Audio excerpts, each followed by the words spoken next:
Olá, irmãos, graça e paz, tudo bem com vocês? Esse é o vídeo número 7 da série da Grande Babilônia. Confere aí no comentário fixo ou na descrição do vídeo, onde vocês têm que ir sempre, para ver se realmente é o vídeo número 7. Nesse vídeo nós vamos estudar o capítulo de Ezequiel 28, 36 e o 37, alguns textos. E no vídeo número 8 nós vamos estudar Ezequiel 38 e 39. Depois disso, nós vamos para Apocalipse 17 e 18 e fazer um estudo dentro daquela leitura do Apocalipse mesmo, ok? Então, para você que chegou aqui, talvez, se você chegou pela primeira vez, tem que voltar para assistir os vídeos anteriores para você entender. O objetivo do vídeo é mostrar que a Grande Babilônia, ela é uma grande cidade, sim. Começa com uma cidade, começa com uma história, mas no desenrolar dessa história, Deus vai mostrando que essa Grande Babilônia, ela é uma mãe e ela gera filhas. Na primeira camada da revelação bíblica, a mãe é a Babilônia, é Babel, onde primeiramente Nimrod começou a edificar Babel. Esse é onde dá o start na história, é ali que se originou. Realmente é mãe de todas as abominações da terra, porque ali os homens começaram com a revolução industrial, sem internet, sem energia. Começaram com a revolução industrial, começaram a edificar, querendo chegar até o céu, unindo todos os povos da terra em um só interesse, que é contrariar a palavra do Senhor, a ordem que Deus deu para Noé e os seus filhos. Lembrando que um pouquinho antes disso, Deus tinha limpado a terra de todo o pecado, a terra estava limpa, descanso na terra, representado em Noé, e aí veio as abominações da terra, onde um novo mundo começou, e aí começou a se originar as abominações. É aí que a história relata pra gente. Futuramente vai ter uma história desenvolvida nesse lugar. Nabucodonosor vai estar lá, vai ter o cativeiro babilônico do povo, Nabucodonosor vai ser uma figura do anticristo e Deus aproveita ele também para revelar coisas do diabo. E no profeta Naum, Deus profetiza a saída do anticristo desse lugar. Qualquer pessoa que for ler o profeta Naum capítulo 1 já vai ver vários cruzamentos de textos idênticos com o do Apocalipse, levando a gente para os selos, para as trombetas, para a ira. E ali Deus vai falar que de Nínive saiu um que maquina o mal contra o Senhor. Não é nada histórico, é futuro. Nínive não existe mais. Existe sim o que era Nínive antes, tem até os escombros, os arqueólogos conseguem identificar isso. Hoje é a cidade de Mossul, que fica no norte do Iraque. Iraque hoje é a antiga Babilônia. Então a história está em Babilônia. Primeira vez que Deus chama Abraão e manda ele sair, sai da terra onde você está, da casa dos teus pais e vai para a terra que eu te vou mostrar. Deus manda Abraão sair da Babilônia, de Ur dos Caldeus. Então tem uma história toda contada aí. Ela é mãe e depois tem as filhas, que seriam todas as nações agora na nossa época com a Revolução Industrial. Segunda camada de revelação é a Igreja Católica com as suas filhas, que são igrejas protestantes caídas, que estão nas nações. Por isso 144 mil não pode se misturar com as nações. Compreendeu? Só para dar uma esquentada no assunto, para você nunca se esquecer dessa ideia. E aí Deus vai comparando a queda da Grande Babilônia, ele vai comparando com várias nações de todo o mundo, não só do Oriente Médio. Só que a dedo ele aponta para as nações do Oriente Médio. Mas o sétimo cálice da ira de Deus, vem um terremoto que abala todas as cidades das nações. Elas caem, as obras dos homens são desfeitas. E Jerusalém continua de pé. Jerusalém foi comparada com a Grande Babilônia também, porque ela ainda faz as obras da Grande Babilônia. Se Deus não tivesse promessas feitas a Abraão, Isaque e Jacó, e promessas direcionadas à terra de Jerusalém, ela também seria destruída. Mas Deus não pode anular suas promessas e destruir a terra que ele escolheu para reinar. Ele não vai perder essa para o diabo. O diabo perdeu a Nova Jerusalém no céu e vai perder a Jerusalém terrestre também, porque Deus vai ter um reino aqui a partir de Jerusalém, sobre toda a terra. Esse é o objetivo de todos os vídeos. Então, para continuar provando isso, vamos ler Ezequiel 28, do 20 ao 26. Diz assim: Veio a mim a palavra do Senhor, dizendo: Filho do homem, volve o rosto contra Sidom, profetiza contra ela e dize: Assim diz o Senhor Deus: Eis-me contra ti, ó Sidom, e serei glorificado no meio de ti. Saberão que eu sou o Senhor, quando nela executar juízos e nela me santificar. Pois eu enviarei contra ela a peste e o sangue nas suas ruas, e os traspassados cairão no meio dela, pela espada contra ela, por todos os lados, e saberão que eu sou o Senhor. Para a casa de Israel já não haverá espinho que a pique, nem abrolho que cause dor, entre todos os vizinhos que a tratam com desprezo, e saberão que eu sou o Senhor Deus. Assim diz o Senhor Deus: quando eu congregar a casa de Israel dentre os povos, entre os quais estão espalhados, e eu me santificar entre eles perante as nações, então habitarão na terra que dei a meu servo Jacó. Dei a meu servo Jacó. Qual foi a terra que Deus deu para Jacó? Foi a Jerusalém, a terra de Israel. Verso 26. Habitarão nela seguros, edificarão casas e plantarão vinhas. Vocês acham que essas obras aqui que eu vou assinalar para vocês é a igreja que faz? A igreja glorificada vai edificar a casa e plantar vinha? Sim, habitarão seguros quando eu executar juízos contra todos os que tratam com desprezo ao redor deles, e saberão que eu sou o Senhor. Essa é uma profecia que há muitas pessoas, por seguirem doutrinas de demônios, que são os preteristas do ano 70, vão dizer que já se cumpriu. É muito fácil para eles, quando eles não conseguem explicar, ou é espiritual ou já se cumpriu. A maioria eles vão dizer que já se cumpriu. Mas a própria profecia, no seu contexto, mostra que nenhuma dessas profecias se cumpriram ainda. E quando elas se cumprirem, não pode ser com a igreja. Ainda que está falando casa de Israel. Como eu disse, o profeta Ezequiel, ele profetiza, o Espírito Santo usa o profeta Ezequiel para profetizar, focando muito mais no reino da terra do que no reino do céu. O profeta Ezequiel revela o reino do céu, no que Deus permitiu ele enxergar. Ele enxergou o céu, enxergou os 4 seres viventes, viu a glória de Deus, mas Deus manda ele profetizar coisas que vão se cumprir aqui na terra no milênio, em Jerusalém mesmo. E não só Ezequiel disse isso, né?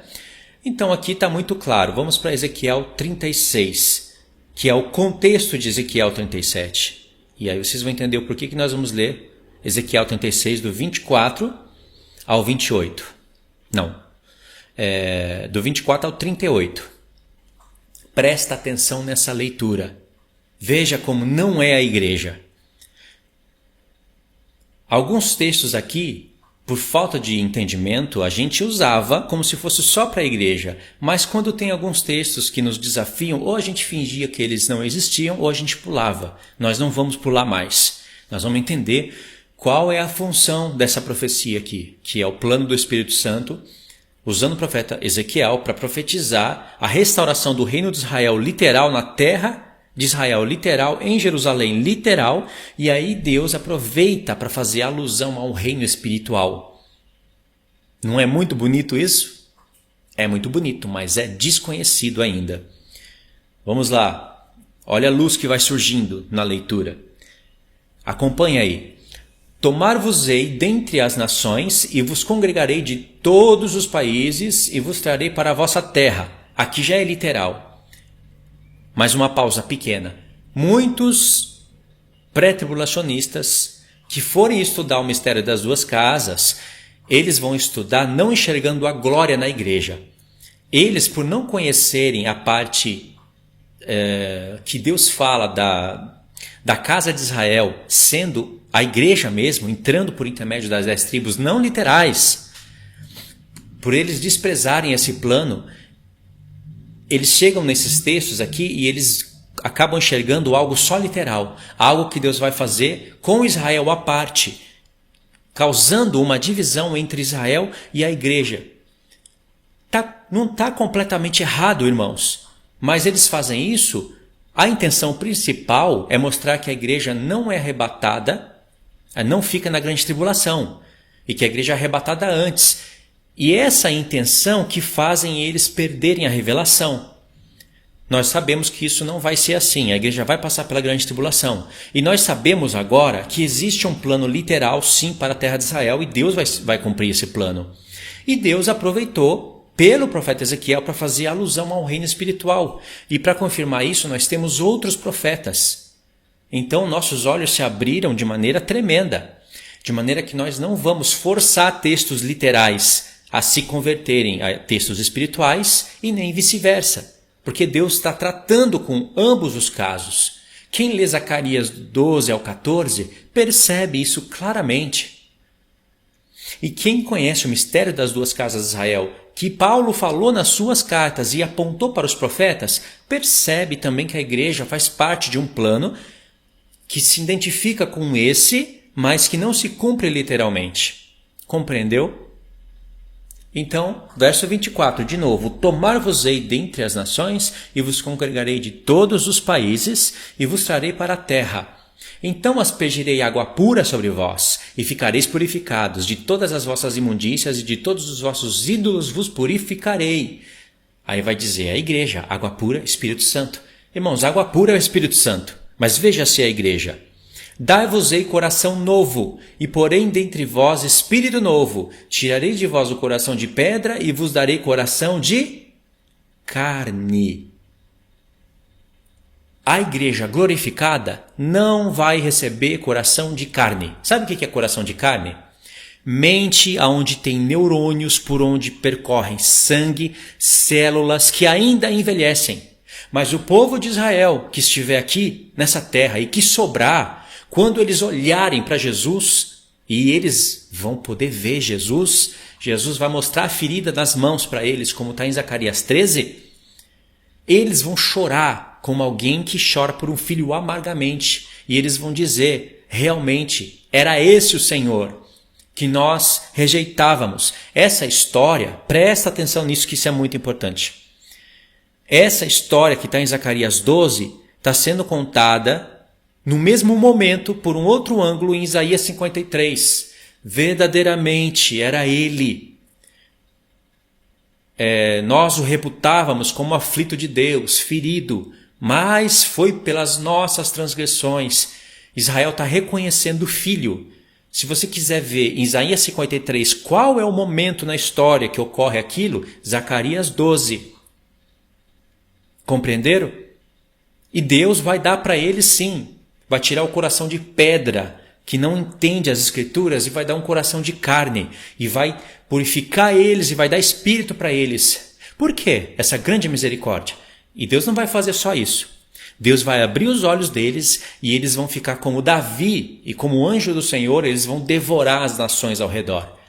Eles, os de baixo. E por que Deus vai fazer isso? Primeiro, porque eles não vão colocar a marca da besta. Segundo, eles, mesmo vendo os seus familiares sendo forçados, as suas mulheres sendo estupradas, cativeiro, filhos sendo mortos, os que verem isso e restarem, não vão pôr a marca da besta. Porque se eles pusessem a marca da besta, eles não poderiam chorar amargamente por Jesus, cada família à parte, não poderiam restar na terra de Israel. Mas eles vão restar. E é por esse motivo que a Escritura, embora tenha falado para a gente detalhadamente alguns pontos, deixou outros em mistério para a gente meditar. Em Zacarias está escrito, metade da cidade será tomada, metade não. Metade será, as mulheres, metade serão forçadas, metade não. Pronto, dá para entender muito bem, né? E Jesus está retornando para Jerusalém, como diz Zacarias 8. E Isaías 52. Olho a olho verá quando o Senhor retornar para Sião. Isaías 52. Então aqui, Deus está falando para Israel. Mas coisas semelhantes não acontecem com a igreja? Sim, acontece. Aqui nesse tempo, Deus já nos tirou o coração de carne, de pedra, já nos deu um coração de carne, mas nós estamos tendo ou pelo menos se esforçando para ter vidas de sacerdote. E por essa promessa nós alcançaremos a ressurreição. Não vai ser no caso daqueles judeus que vão ter que restar até o fim para poderem crer. É diferente. Verso 27. Porém, dentre vós o meu espírito, e farei que andeis nos meus estatutos, guardareis os meus juízos e os observeis. Habitareis na terra que eu dei a vossos pais, vós sereis o meu povo e eu serei o vosso Deus. Olha aqui que frase linda. Está lá em Apocalipse 21.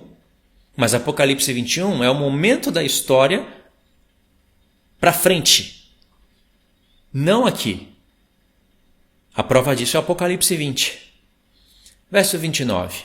Livrar-vos-ei de todas as vossas imundícias. Farei vir o trigo e o multiplicarei. E não trarei fome sobre vós. Se é a igreja, não faz sentido isso. Porque a igreja não vai ter fome. Então vos lembrareis dos vossos maus caminhos e dos vossos feitos que não foram bons. Tereis nojo de vós mesmos por causa das vossas iniquidades e das vossas abominações. Olha aí se é para a igreja isso daqui. Não é por amor de vós, fique bem entendido que eu faço isto, diz o Senhor Deus. Envergonhai-vos e confundi-vos por causa dos vossos caminhos, ó casa de Israel. Assim diz o Senhor Deus, no dia em que eu vos purificar de todas as vossas iniquidades, então farei que sejam habitadas as cidades no plural, e sejam edificados lugares desertos. Aonde, irmãos? Na terra de Israel. Cidades, plural, terra de Israel, como Deus disse, Judá, Samaria vai ser restaurado. As cidades, Jerusalém vai ser o centro. Não vai descer o cubo dourado, lindo, maravilhoso lá do céu, que é 53% do Brasil, e acabar com todas essas promessas. Não vai acontecer. Você pode espernear, fazer o que for. Você pode revirar o Apocalipse de ponta cabeça. Tem muitas pessoas que fazem isso. Um coração duro como uma pedra. Pega o trono branco, põe antes do milênio, revira a volta, tira o título de ancião de dias de Jesus, bota só no Pai para fazer uma confusão lá em Daniel, para mostrar que quem desce não é o Filho, é o Pai. O Filho desce, mas o Pai também desce, a Nova Jerusalém então desce. E faz o que for preciso. Chuta tudo o que tiver na frente só por causa do coração duro que veio da parte do próprio Deus. Eram pessoas que eram coerentes e que era para estar trabalhando junto com a gente. Mas agora viraram as costas para a revelação de Deus e ficam falando somente besteira de trindade. É vergonhoso isso, mas é para aprenderem a não serem mau caráter, não falarem mal dos irmãos nas costas e não endurecerem o coração para a palavra de Deus. É por isso que acontece isso. Então quem é que vai ler isso daqui e vai falar isso aqui é igreja? As cidades é a igreja, os lugares desertos é a igreja, a fome é espiritual, a casa de Israel somos nós. Tudo aquilo que vai se cumprir em Zacarias é espiritual. Tudo é espiritual. Acabou o plano literal. Israel vai explodir, Jerusalém vai subir pelos séculos dos séculos, a fumaça dela, e é tudo espiritual, tudo é igreja.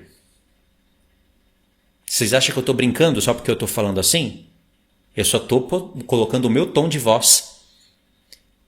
Mas isso é o que esses canais estão repetindo. Esses que têm curso bíblico, que vendem curso bíblico. Verso 34. Lavrar-se-á a terra deserta, em vez de estar desolada aos olhos de todos os que a passam. Dir-se-á, esta terra desolada ficou como o jardim do Éden. As cidades desertas desoladas e em ruínas estão fortificadas e habitadas. Não é uma cidade que desceu toda edificada. São cidades que foram reconstruídas no milênio. Verso 36. Então as nações que estiverem reestado ao redor de vós saberão que eu, o Senhor, reedifiquei as cidades destruídas e plantei o que estava abandonado.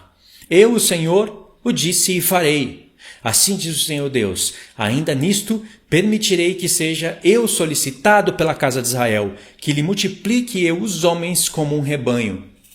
Aí, não é o que a gente está fazendo agora? Primeiro ensinando, para depois lembrar o Senhor das promessas, quando Jerusalém estiver sendo altamente atacada e cercada por todos os povos. Os homens que conhecem as profecias de Deus vão solicitar ele. Não para lembrar porque ele esqueceu, mas para fazer lembrança das promessas dele. Para ele nos mostrar para o céu quem que está atento às promessas dele e quem que não está. Verso 38. Que multiplique homens, né? Como no texto acima, Deus falou, vou ser solicitado pela casa de Israel, que faça habitar os lugares, que multiplique homens, verso 38, como um rebanho de santos, o rebanho de Jerusalém nas suas festas fixas. Festas fixas aqui, é a palavra moed. Ainda vai ter festas no milênio, mesmo sendo a festa principal, aquela espiritual para a igreja, dos sacerdotes glorificados, tabernáculos. Dentro dos tabernáculos terão ciclos de festas e de jubileus. Sabia? Vai ter 20 jubileus dentro do milênio. O rebanho de Jerusalém nas suas festas fixas. Assim as cidades desertas se encherão de rebanhos de homens e saberão que eu sou o Senhor. Aí entra Ezequiel 37, como vocês estão vendo aqui na tela do celular. Aí sim vem a visão dos ossos secos. Quando nós vamos ver isso daqui, eu já fiz vídeo no canal explicando isso. E eu expliquei de uma maneira tão bem explicada que eu não vou voltar para isso. Eu vou deixar os links na descrição. Geralmente, as pessoas não leem os primeiros textos, não entendem que Deus está falando aqui, profetizando que os judeus iriam retornar para a terra de Israel, por profecia de Deus. A terra de Israel, como diz Oséias capítulo 3, iria ficar sem habitantes, não ia ter sacerdote, não ia ter sacrifícios, mas Deus, depois de muitos dias, faria eles voltarem para a terra. E aí tem muitas profecias, né? Inclusive Ezequiel 38 e 39, que vai ser o assunto do vídeo número 8. Então aqui Deus está falando a respeito de um plano literal para a terra de Israel. Eu já falei isso em vídeos antigos, onde eu não tinha conhecimento pleno dessas coisas que eu estou passando para vocês. E mesmo assim eu já enxergava algo ali.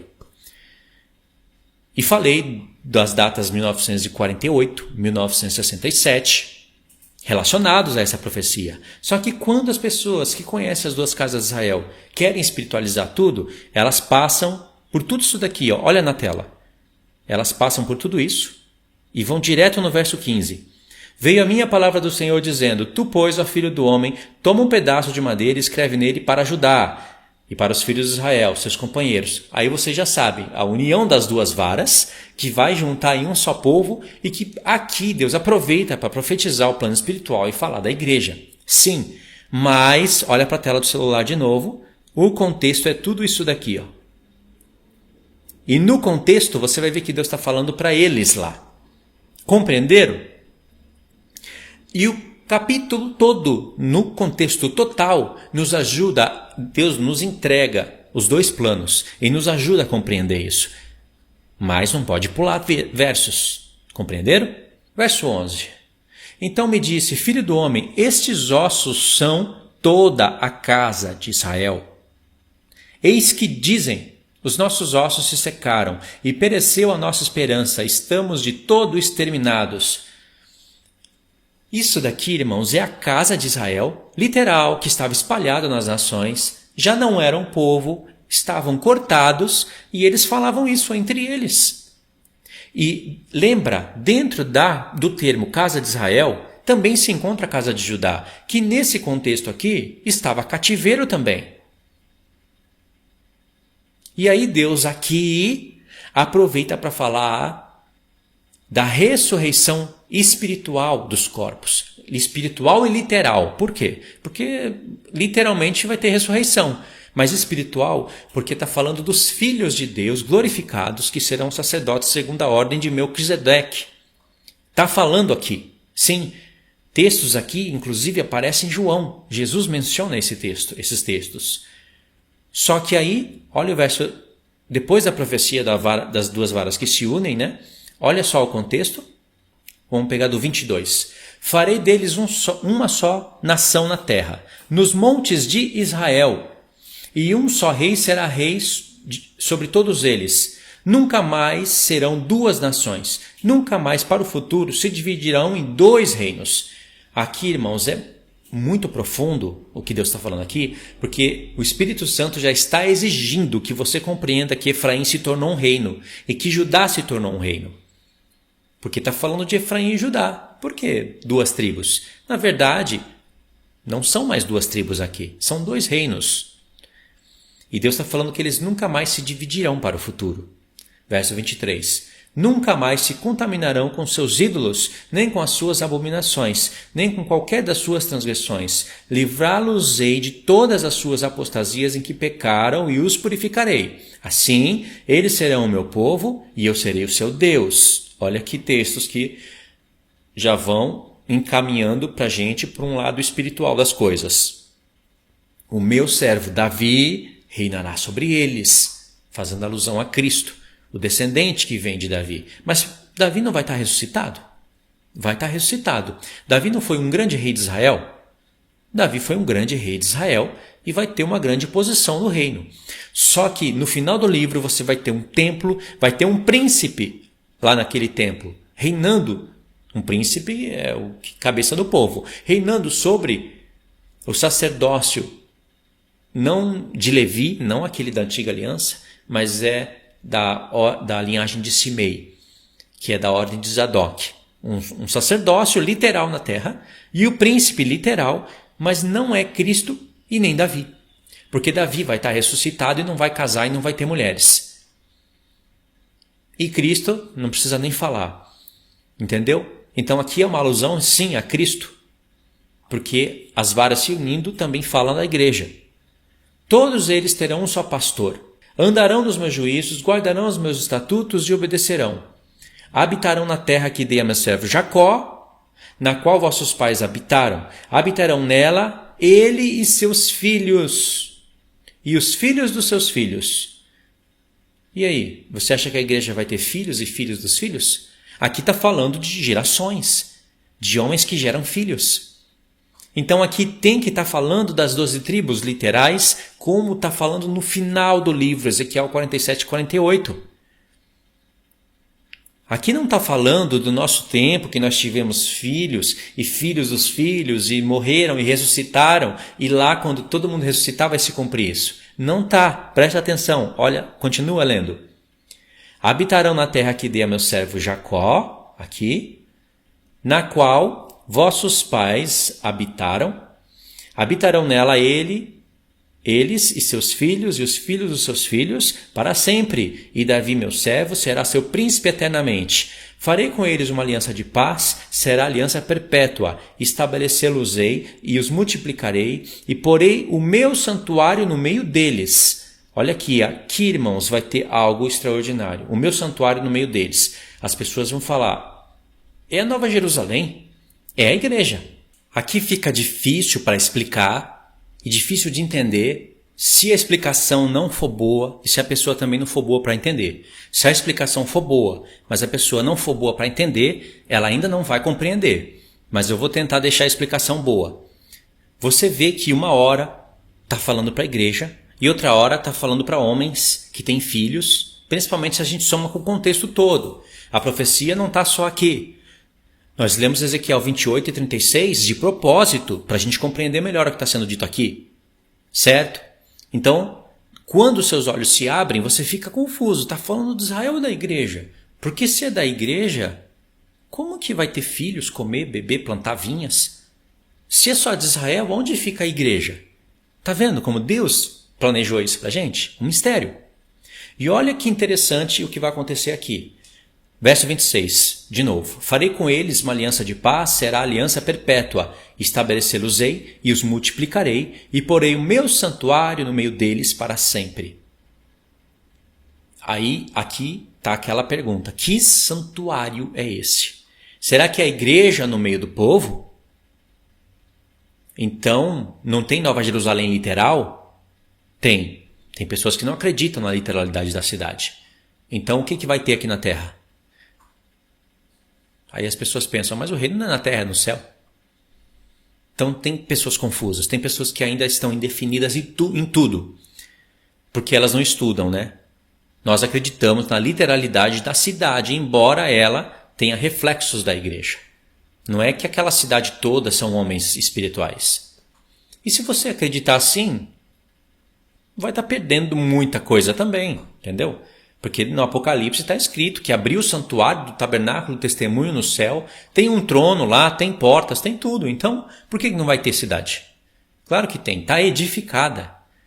Só que Deus edificou com peças, né, e medidas que refletissem coisas espirituais para a igreja. Ok. E o tabernáculo e o templo de Ezequiel, que está dentro aqui desse livro, é literal ou não? As pessoas vão falar, claro que não. Então, se não é, a Nova Jerusalém tem que descer para a terra.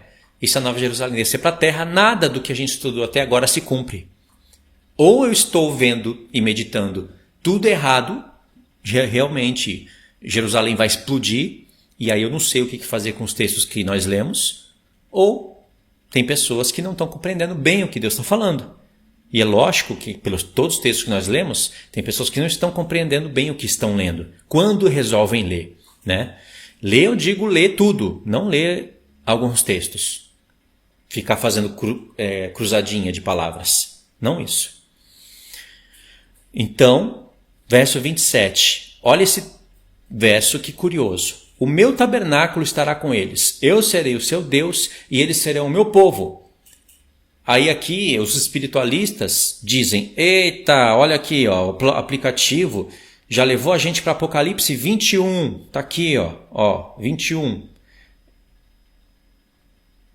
Deixa eu pôr um pouco de zoom. Tá aqui, ó, 21. Lá em Apocalipse 21 é a mesma frase. Eis o tabernáculo de Deus com os homens, e Deus habitará com eles, e a Nova Jerusalém está descendo. E está aqui, ó, em Ezequiel 37. Então, óbvio que o templo que vai vir em Ezequiel do 40 a 48 é a Nova Jerusalém. Irmãos, são conclusões muito rápidas.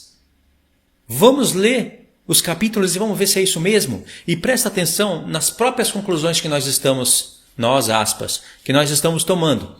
Porque Apocalipse 21 é depois do Apocalipse 20. Que novidade, né? E o 20 é depois do 19. Se você respeita a linha do tempo do Apocalipse 19 para o 20, porque há um intervalo de 1000 anos ali entre um evento e outro, então você deve respeitar a mesma linha que Deus está mostrando, do 20 para o 21. Porque no Apocalipse 19, a besta e o falso profeta foram aprisionados e lançados vivos no lago de fogo. Houve um intervalo de 1000 anos e depois o dragão foi lançado no lago de fogo. Respeitei o que Deus está me mostrando em Apocalipse do 19 e 20. E para confirmar, Deus fala, depois dos 1000 anos, Satanás foi lançado no lago de fogo, a morte também, o Sheol, tudo foi condenado, tudo mal. O último inimigo foi condenado. E diz aonde já se encontravam a besta e o falso profeta. Entendeu? Como o milênio tem que ser literal, senão isso não faz sentido. E só depois dos 1000 anos e desse evento que Deus mostrou o trono branco, esse evento que eu acabei de falar, e aí João fala, vi a Nova Jerusalém. Por que eu vou catar todo esse evento e confundir e desrespeitar tudo? Eu já vi, vocês já viram pessoas que conheceram as duas casas de Israel no meu canal fazerem essa besterol que eu estou falando para vocês. Sei lá, bateu a cabeça no chão. Sei lá o que aconteceu com essas pessoas. É quase que amilenistas.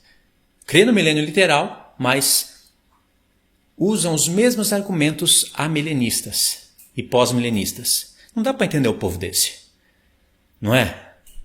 Então, irmãos, o que Deus está fazendo aqui? Vamos explicar agora a revelação, já entendendo que Deus está nos revelando os dois caminhos aqui. Do verso 26 para o 27, já tem 1000 anos de intervalo. Como que eu sei disso? Nós identificamos esse texto. O meu tabernáculo estará com eles, eu serei o seu Deus e eles serão o meu povo. Nós identificamos esse exato texto em Apocalipse 21, que é só depois dos 1000 anos, certo? Mas não podemos pular os 1000 anos, não podemos avançar no tempo, catar Nova Jerusalém, voltar e colocar ela antes dos 1000 anos, porque bagunçamos tudo. Não somente a própria linha do tempo, né, com a coerência do Apocalipse 19 e 20, com os exemplos que eu dei, mas também com todos os outros profetas. Não é? E aí, para não me dificultar para mim, eu falo que Ezequiel do 40 a 48 é tudo espiritual. Mas não explico. Eu falo é espiritual. Ah, mas aí para disfarçar, eu vou e cato a porta do templo, falo que a porta é Cristo, os que entrarem entra por Cristo. Pronto, expliquei. Eu peguei 3 textos e peguei esses 3 textos ou 4, não importa, vamos supor que sejam 10 textos. Eu peguei 10 textos do capítulo e enfiei dentro dele 250 textos. Eu acho que é mais ou menos isso, porque são 8 capítulos e 260 textos. Se eu não estiver me enganando. Então, eu expliquei? Claro que eu não expliquei. Tem o capítulo 44, 45, 46, 47, 48. Eu não expliquei nada. Eu só disfarcei as coisas. Para quem não lê, isso daqui é um abraço. Falar é espiritual mesmo.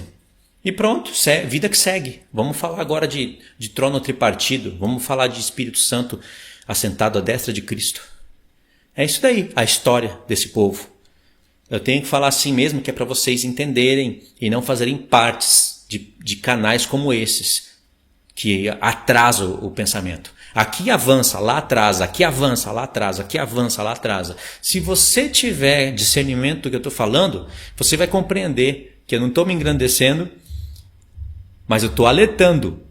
Aqui vocês avançam, lá vocês atrasam, isso é fato. Né? Trono tripartido, precisa falar o quê mais? O Espírito Santo à destra de Cristo. E aí o Espírito Santo que vai executar a ira de Deus. 3, mas é 1 mais é 3. João não viu nada disso, nem os apóstolos. Mas os trinitarianos viram.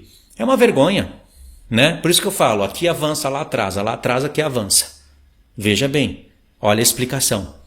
E aí, irmãos, vou dar um exemplo para vocês. Vamos ler Isaías capítulo 11, que nós estamos falando do milênio, né? Então eu vou dar um exemplo de escritura para vocês. Isaías capítulo 11 diz o seguinte, vamos ler do 1 ao 4. Do trono de Jessé sairá um rebento, e das suas raízes um renovo. Repousará sobre ele o Espírito do Senhor, o Espírito de sabedoria e de entendimento, o Espírito de conselho e de fortaleza, o Espírito de conhecimento e de temor do Senhor. Ok. Identifica esse tempo? Identificamos. Jesus no batismo. Verso 2. Deleitar-se-á no temor do Senhor, não julgará segundo a vista dos seus olhos, nem repreenderá segundo o ouvido dos seus ouvidos. Não coincide que quando Jesus estava aqui em carne, julgando as coisas, e o próprio João fala que ele não precisa de testemunho dos homens, porque ele mesmo sabe o que tem no coração dos homens? Então, se identifica com Jesus aqui também no tempo da carne. Mas julgará com justiça os pobres, e decidirá com equidade a favor dos mansos da terra. Ferirá a terra com a vara da sua boca, que é Apocalipse 19. Aqui já passou da sua ressurreição. E com o sopro dos seus lábios matará o perverso, vinda dele. Certo? Qual é o mistério desse texto? Continua lendo. Verso 5. A justiça será o cinto dos seus lombos, e a fidelidade no cinto dos seus rins. Olha do verso 5 para o 6. É um verso para o outro. O lobo habitará com o cordeiro, o leopardo deitará junto com o cabrito, o bezerro e o leão, etc, etc. É milênio. Do verso 5, olha aqui na tela, do verso 5 para o verso 6, tem 1000 anos de diferença. Do verso 1, daqui que nós estamos lendo, para o verso 3, tem milênios de diferença. Ou seja, do verso 1 para o verso 6, tem 2000 anos de diferença. E está considerando ainda o terceiro milênio. Quer outro exemplo?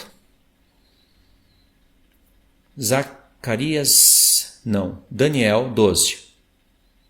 E esse é outro exemplo muito claro. Nesse tempo se levantará Miguel, o grande príncipe, do defensor dos filhos do teu povo, e haverá tempo de angústia, qual nunca houve, desde que houve nação até aquele tempo. Mas naquele tempo será salvo o teu povo, todo aquele que for achado escrito no livro. Muitos dos que dormem no pó da terra ressuscitarão, uns para a vida eterna, outros para a vergonha e horror eterno. E nós continuamos lendo: os que forem sábios, pois, resplandecerão como o fogo do firmamento, etc, etc. Não parece que vai se cumprir tudo? Numa paulada só? Mas a gente sabe que o verso 2, do verso 1 para o verso 2, é quase o mesmo contexto. Mas quando vai falar da ressurreição, aqui dentro do verso 2, tem 1000 anos para considerar os que ressuscitam para a vida eterna e os que ressuscitam para a vergonha e horror eterno. Isso é o que está em Apocalipse 20. E o Apocalipse 20 não é uma novidade dentro do Apocalipse, revelando pela primeira vez que existe 1000 anos e um tempo de diferença de um julgamento para o outro.